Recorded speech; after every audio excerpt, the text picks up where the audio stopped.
Hello student, once again you are most welcome in this class in which I am going to teach you mathematics class 11th NCERT and chapter is 9 and exercise 9.2. Chapter 9 means straight line. 9.1 इससे पहले सभी exercise हम complete करा चुके हैं, उनकी link भी आपको इस वीडियो के डिस्क्रिप्शन बॉक्स में मिल जाएगी। 9.2 एक्सरसाइज में भी हम आपको 1 से लेकर के 8 क्वेश्चन तक कंप्लीट सॉल्व करा चुके हैं, उसकी लिंक भी आपको इसमें मिल जाएगी क्योंकि इसमें टोटल क्वेश्चन है 19, तो 1 से 8 तक हम कंप्लीट पिछले क्लास में कर चुके हैं। अब करते हैं क्वेश्चन 9 से, जो भी कर सकते हैं एक शॉर्ट वीडियो में। तो 9 क्वेश्चन से लेकर के अब क्वेश्चन थोड़े थोड़े लेंथी होंगे क्योंकि 8 तक एक सिंपल लैंग्वेज में छोटे छोटे क्वेश्चन थे। तो 9 क्वेश्चन हमको क्या गिवन है, find the equation of a line passing through the point -3,5। उस लाइन का इक्वेशन आपको फाइंड करना है जो -3,5 से पास करती है and perpendicular to the line through the point. अब यहाँ पर परपेंडिकुलर लाइन का हमें इक्वेशन फाइंड करना है जो उस लाइन पर परपेंडिकुलर है जो मतलब 2,5 एंड -3,6 से पास करती है। तो पहले हम इन पॉइंट्स को प्लॉट करते हैं, आफ्टर दैट आपको कंप्लीटली समझ में आएगा आखिर क्या गिवन है और हमको फाइंड क्या करना है। देखिएगा, ये हमारा कार्टेशियन प्लेन है एक्स, ये हमारा कार्टेशियन प्लेन है X, X dash, Y, Y dash, ये आपका ओ पॉइंट हो जाएगा जिसके कोऑर्डिनेट 0,0 होंगे। पॉइंट्स हमको इस प्रकार से गिवन है, उस लाइन के पॉइंट्स पहले प्लॉट करेंगे जो 2,5 -3,6 से पास करती है। 2,5 1 2 1 2 3 4 5, तो एक पॉइंट आपका इस जगह पर आ रहा है और -3,6, -3 मीन्स है 1 2 3 और 6 पॉइंट आपका आ जाएगा इस प्रकार से। इन पॉइंट्स को हम क्या करेंगे, ज्वाइन कर देंगे 6 पॉइंट थोड़ा ऊपर। इस प्रकार से ये लाइन कोई आपकी ए बी है, ए के कोऑर्डिनेट 2,5 है और बी के कोऑर्डिनेट -3, उस लाइन का हमें इक्वेशन फाइंड करना जो इस लाइन पर परपेंडिकुलर है जो -3,5 से पास करती है। -3,5 -3 आपका ये रहेगा, 5 ये रहेगा, अर्थात आपका पॉइंट हो जाएगा जाकर के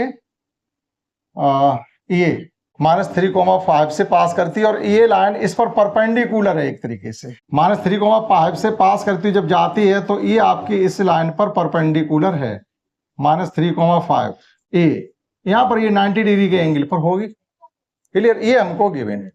ये पॉइंट आपका सी है कोई -3,5। तो हमें इक्वेशन किसका फाइंड करना, इक्वेशन फाइंड करना ये ए बी और ये हो गई आपकी बी और ये डी कर लीजिएगा, बी सी कर लीजिएगा। हमें इक्वेशन फाइंड करना है बी सी का जो ए बी पर परपेंडिकुलर है।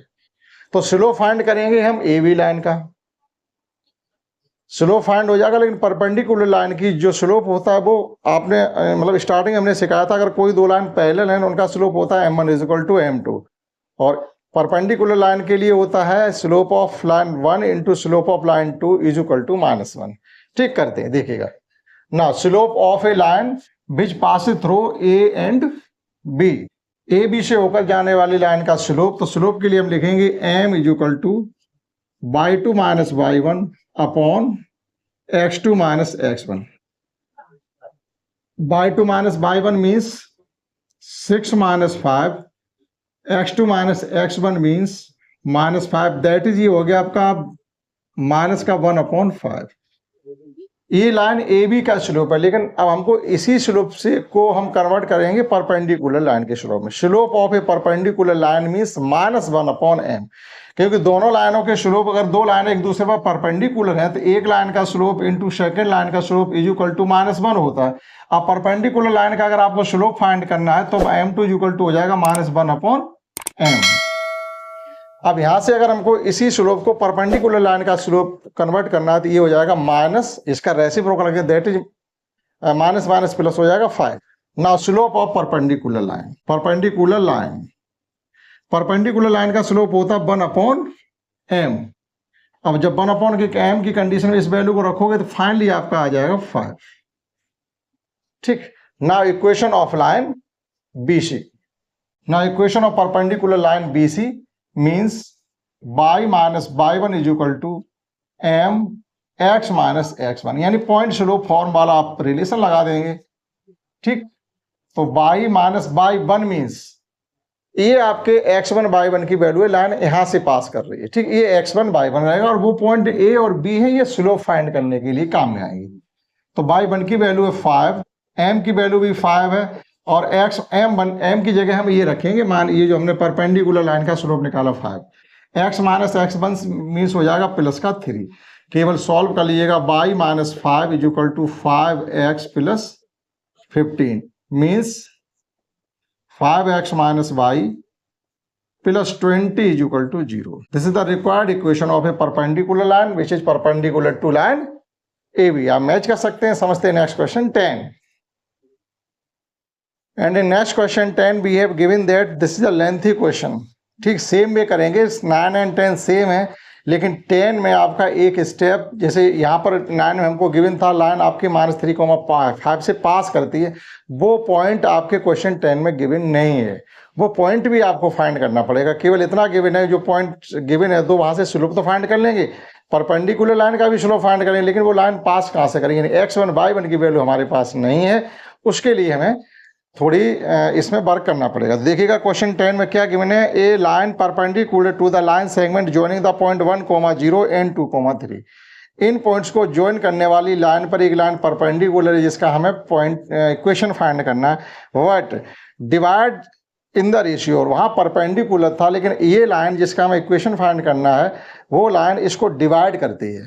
किस रेशियो में? 1:n में। इतना हमको गिवन है।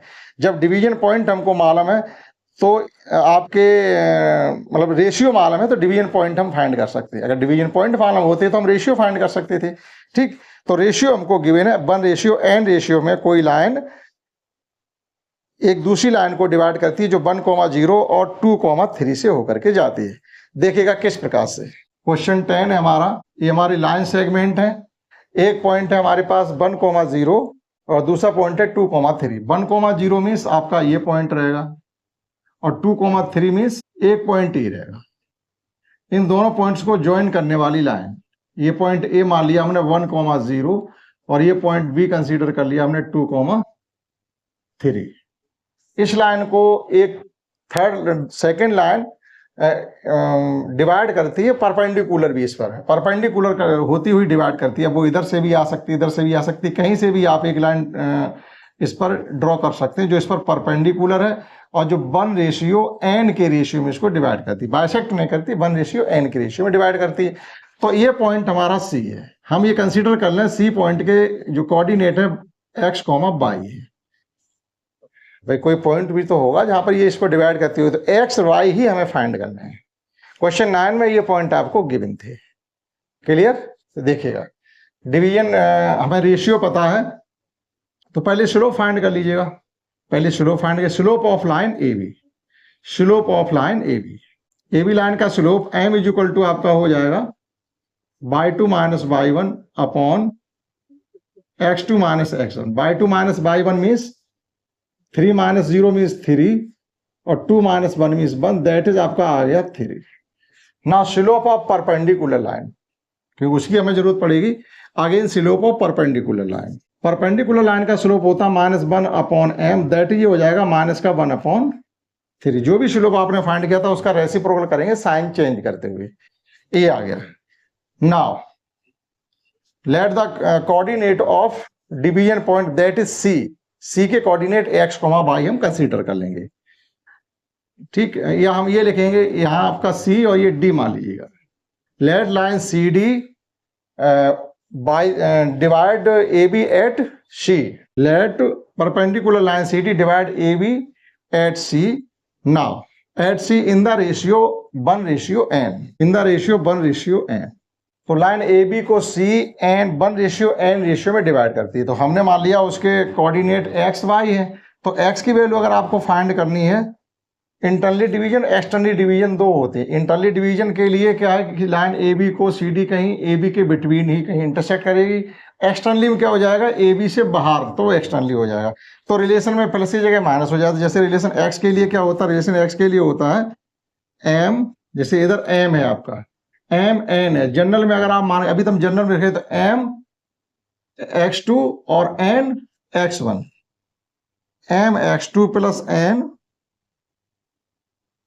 x1 upon m plus n, इसमें वैल्यू पुट करेंगे। अब यहां पर आपका m इज इक्वल टू 1 है और n is equal to n ही है, n is equal to n। Put कर दीजिएगा इसमें, तो m इज इक्वल टू 1 है, तो 1 इंटू x2 की वैल्यू क्या है 2 प्लस n आपका n ही रहेगा, x1 की वैल्यू क्या है 1, और इनका अपॉन में क्या हो जाएगा 1 प्लस n, तो ये कुल मिला के हो जाएगा आपका 2 plus n upon 1 plus n। एक वैल्यू आपकी x की ये निकल आई। एक्सटर्नली डिवीजन में ये साइन प्लस के माइनस हो जाते हैं। इसी प्रकार से हम y को फाइंड करेंगे, तो y के लिए रिलेशन आपका आ जाता है m/2 plus n/1 upon m plus n। Same way, अब m की वैल्यू तो 1 है, तो 1 हो जाएगा by2, इसमें by2 की वैल्यू 3 है, प्लस n ही है, और by1 की वैल्यू 0 है, तो ये हो जाएगा आपका 1 plus n, that is finally हो जाएगा 3 upon 1 plus n। Hence coordinate of x C के कोऑर्डिनेट आपके आ गए हैं 2 plus n upon 1 plus n and 3 upon 1 plus. जो 9 में ये पॉइंट गिवन थे, 10 में हमें वो पॉइंट फाइंड करने पड़ेंगे। ठीक, now of equation of perpendicular line, perpendicular line का इक्वेशन हो जाएगा आपका y minus y1 is equal to m x minus x1। x1 y1 आपके ये रहेंगे, और m आपका -1/3 रहेगा, और x y आपके जनरल पॉइंट रहेंगे। देखिएगा y माइनस y1 मीन्स है 3 upon 1 plus n is equal to m means है -1/3, x माइनस x1 से मतलब है 2 plus n upon 1 plus n। Solve कर लीजिएगा, पहले यहां से एलसीएम ले लीजिएगा, तो ये हो जाएगा आपका 1 प्लस n, y को बाहर रखिएगा -3 upon 1 plus n is equal to minus का 1/3, यहां भी एलसीएम ले लीजिएगा, तो ये हो जाएगा आपका 1 plus n into x minus 2 minus n upon 1 plus n। केवल सॉल्व कर रहे हैं इसको, आपके 1 प्लस n से 1 प्लस n कैंसिल हो जाएंगे। अब आप इधर 3 का मल्टीप्लाई कर सकते हैं, तो ये हो जाएगा आपका 3 into 1 plus n y minus 9 is equal to में आपका रहेगा -1 plus n into x plus 2 plus n। Clear, ये सभी पॉइंट इधर ले आइए, क्योंकि ये माइनस का है, तो ये हो जाएगा आपका 1 plus n x plus 3 into 1 plus n y, और ये माइनस के हो जाएंगे 11 माइनस के, या इस प्रकार से लिख सकते हो n प्लस 11, ये 2 के साथ एडिशन हो जाएंगे, तो वो 11 प्लस के हो जाएंगे, n उधर पहले से ही। तो ये है आपके परपेंडिकुलर लाइन का इक्वेशन, जो कि क्वेश्चन 10 में हमको गिवन है। ठीक, तो इस प्रकार से क्वेश्चन 10 किया जा सकता है, आप इसको नोट कर लीजिएगा। समझते हैं next question 11, and let's understand next question 11, in which we have given that find the equation of line that cuts equal intercept on axis on the coordinate axis and passes to the point 2,3। equal intercept on axis means है, अब आपको उस line का equation find करना पड़ेगा, that is intercept form of a line, जो x axis and y axis पर equal intercept cut करती है, तो वो वैल्यू आपको फाइंड करनी पड़ेगी, जबकि लाइन आपकी 2,3 से होकर के पास करती है। ना क्वेश्चन 11 हमको ये गिवन है 11, इस प्रकार से देखिएगा, कोई लाइन ए जा रही है आपका, ये पॉइंट ए है, इसके कोऑर्डिनेट a,0 है, और ये पॉइंट बी है, इसके कोऑर्डिनेट 0,-a होंगे, यानी यहां से यहां तक की डिस्टेंस ए और ये डिस्टेंस दोनों ही आपकी यूकल है, इन्हीं को हम कहेंगे यूकल इंटरसेप्ट। तो यहां से यहां तक की डिस्टेंस भी ए और ये डिस्टेंस भी आपकी ए ही है, लेकिन कोऑर्डिनेट आपका -a हो जाएगा, x डैश y और ये y डैश।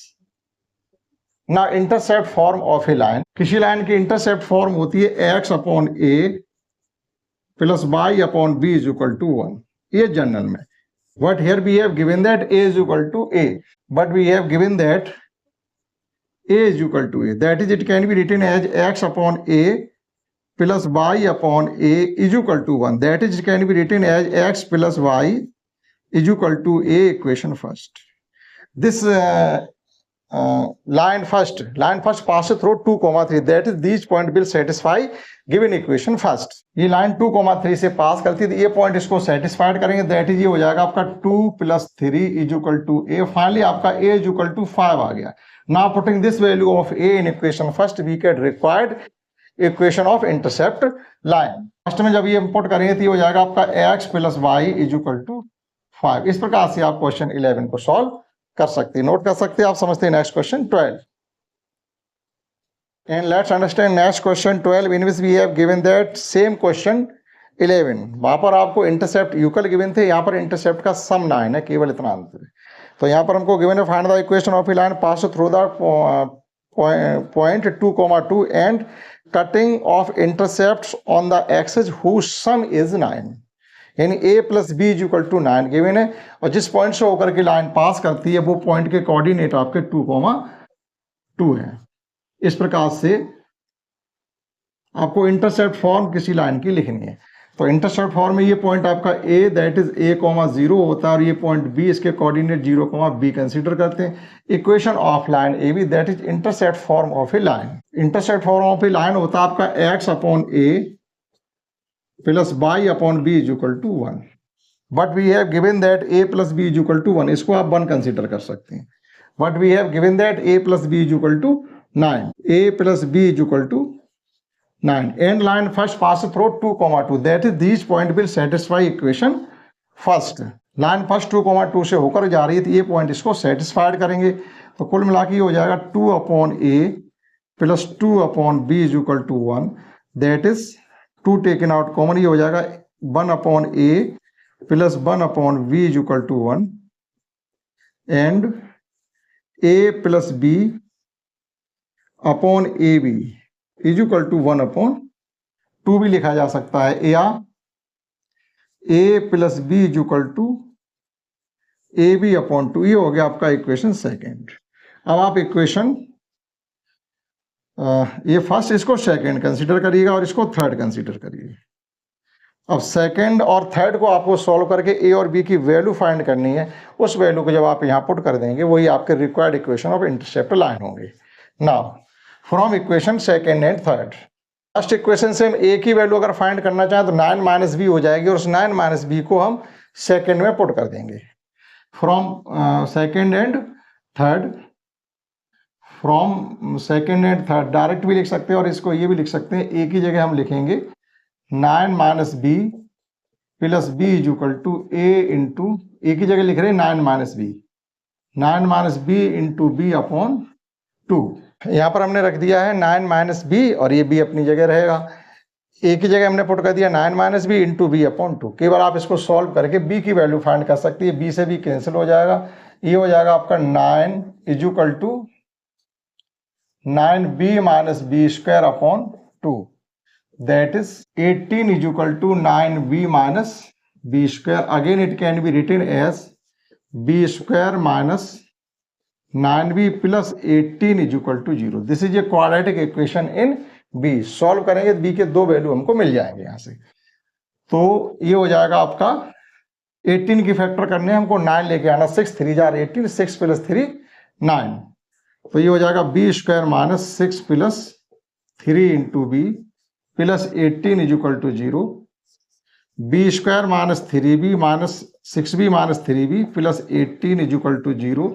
यहाँ से हम b कॉमन ले लेंगे तो ये हो जाएगा b minus 6 minus 3 taken out common, b minus 6 is equal to 0, b minus 6 whole taken out common and b minus 3 is equal to 0, that is b is equal to आपका आ गया 3,6। b के 2 मान आ गए। अब जब b के 2 मान है तो a की भी 2 ही मान फाइंड किए जा सकते हैं। देखिएगा b इज इक्वल टू 3, तो b इज इक्वल टू 3 आप कहीं भी पुट कर दीजिएगा, b इज इक्वल टू 3, तो a इज इक्वल टू आपका 6 आ गया।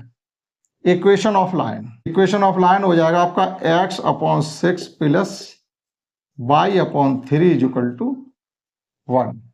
Again when b is equal to 6, जब b is equal to 6 put करोगे तो यहाँ से a इज इक्वल टू आ जाएगा आपका 3। इक्वेशन ऑफ लाइन हो जाएगा x upon 3 plus y upon 6 is equal to 1। इस प्रकार से क्वेश्चन 12 को आप सॉल्व कर सकते हैं। समझते हैं next question 13। And let's understand next question 13, in which we have given that find the equation of a line through the point 0,2 which make an angle 2 pi upon 3 with the positive x axis। इस line का हमें equation find करना, point given है, slope हमको given है, theta given है, slope हम find कर लेंगे। आफ्टर दैट हमको फाइंड करना, find the equation of a line parallel to this line. इस लाइन के पैरेलल भी हमें एक इक्वेशन का लाइन का इक्वेशन फाइंड करना है। और पैरेलल लाइन की जो स्लोप होती है वो यूकल होती है, यानी जो हम फर्स्ट लाइन की स्लोप फाइंड करेंगे वही हमारी इस पैरेलल लाइन की भी स्लोप रहेगी, ठीक। लेकिन वो जो पैरेलल लाइन है उसका पासिंग पॉइंट दूसरा होगा, तो वो पासिंग पॉइंट हमको गिवन है, it crossing the y axis at a distance 2 unit below the origin. तो इसका पासिंग पॉइंट हो जाएगा 0,-2 और उसका पासिंग पॉइंट है 0,2। क्योंकि पैरेलल है तो डिस्टेंस तो यूकल होगी, डिस्टेंस उनके बीच की यूकल होगी। एक लाइन को ऑरिजिन के अबव लिया, एक लाइन को ऑरिजिन के बिलो लिया, दोनों ही लाइन्स पैरेलल है तो स्लोप यूकल होगी। दोनों लाइन के पासिंग पॉइंट अलग अलग हैं तो इनको हम फाइंड कर सकते हैं। देखिएगा इक्वेशन ऑफ, पहले स्लोप फाइंड करेंगे। Slope of line when angle is given.